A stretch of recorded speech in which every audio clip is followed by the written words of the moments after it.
Aku kalau ada yang tanya Mas, LPK yang recommended yang nggak tipu-tipu, nggak apa, nggak, maksudnya nggak bohong-bohong, itu di mana? Terima kasih sudah mengklik video ini. Jangan lupa subscribe, karena subscribe itu gratis. Ingat lur, subscribe itu gratis. Matur suwun. Prosesnya aja gimana aku bisa magang, aku bisa sampai ke Jepang di sini sebagai status magang. Nah, itu yang pertama, itu aku dulu itu mencari LPK. Ya, kita cari informasi. Nah, syarat utamanya kan kita nyari LPK. Nah, udah, aku terus nyari LPK. Tapi enggak aku sebutin ya LPK aku dulu di mana ya. Nanti aku akan buat video, kapan-kapan akan aku buat video di mana-dimananya aku belajar bahasa Jepang dulu sampai ke Jepang ini dengan LPK di mananya, nanti akan aku jawab di video selanjutnya guys, atau kapan-kapan lah aku akan buat videonya. Jadi yang pertama itu kita nyari LPK yang informasinya itu jelas, informasinya yang sudah memberangkatkan orang banyak ke Jepang ya. Nah, itu kalau ingin magang.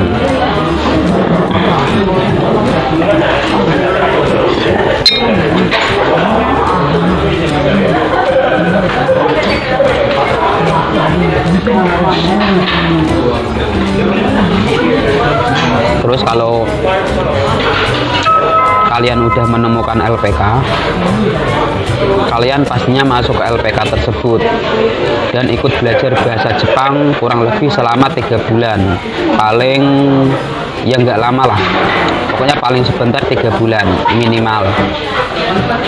Selama 3 bulan itu guys, selama 3 bulan itu di LPK itu biasanya dia nggak cuman mengajarkan bahasa Jepang doang, tapi dia itu juga menyalurkan kita ke Jepang dengan cara kita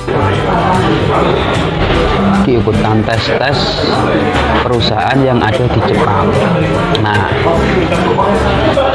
jadi kalau kalian tanya Mas berapa lama prosesnya sampai ke Jepang kayak gitu, aku juga nggak bisa jawab guys. Kalau aku sendiri dulu kurang lebih 8 bulan itu udah tergolong cepet banget ya. Ada juga yang sampai 2 tahun sampai 23 tahun itu belum juga sampai berangkat. Makanya di sini itu tergantung rezeki-rezekian ya. Jangan ngomong punya duit banyak bisa ke Jepang, nggak bisa guys. Sekarang itu sulit ya, sulit. Nah,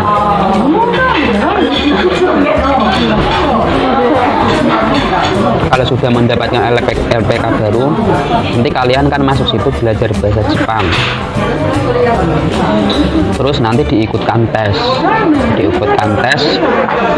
perusahaan yang ada di sini ya, yang nanti bakal kalian mau bekerja ya.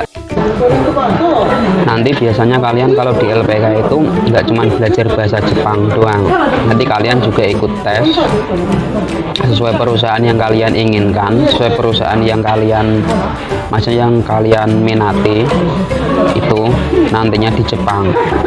Nah, selama tes itu banyak banget rintangannya guys. Apa saja, pokoknya tesnya itu ada tes fisik, ada tes tertulis, dan ada tes wawancara sama orang Jepang. Ada tes juga bahasa Jepang. Nah, itu proses singkatnya ya. Nah, kalau udah lolos tes perusahaan, nanti kalian akan dibikinkan paspor untuk bisa pergi ke Jepang. Selama pembuatan paspor dan visa ya, dalam pembuatan paspor dan visa itu biasanya itu kalau kayak aku dulu ya, itu dikarantina dulu guys ya, kurang lebih 3 bulan lah, itu untuk menggembleng bahasa kita dan belajar budaya-budaya yang nantinya kita akan hadapi di Jepang ini, peraturan Jepang kayak gitu.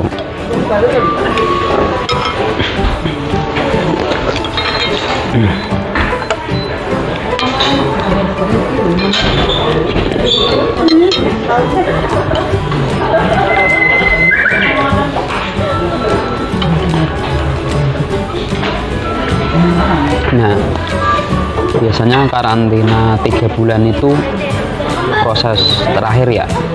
Kalau sudah mau pergi ke Jepang itu selama 3 bulan itu kita digembleng masalah bahasa, mental, dan budaya masalah Jepang. Gembleng terus karantina selama 3 bulan itu. Kalau udah visanya jadi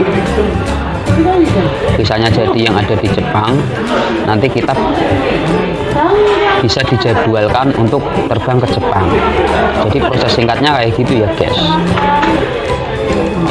Nah, jadi itu tadi proses singkat gimana bisa ke Jepang. Yang harus kalian ketahui, jangan mikir masalah biaya guys. Kalau udah punya niatan untuk, yang harus kalian ketahui, yang penting siapkan niat. Kalau niatnya sudah bulat, teman-teman bisa mencari LPK yang recommended.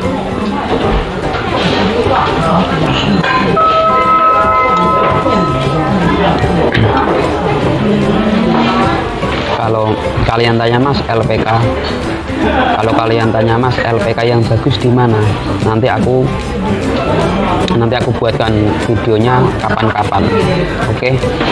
Pokoknya nih buat teman-teman yang mau berangkat atau punya niat ke Jepang sebagai orang magang, nanti tetap semangat, karena di sini tuh masih butuh pekerja dari negara asing itu banyak guys. Oke, wassalamualaikum warahmatullahi wabarakatuh. Bye bye ya.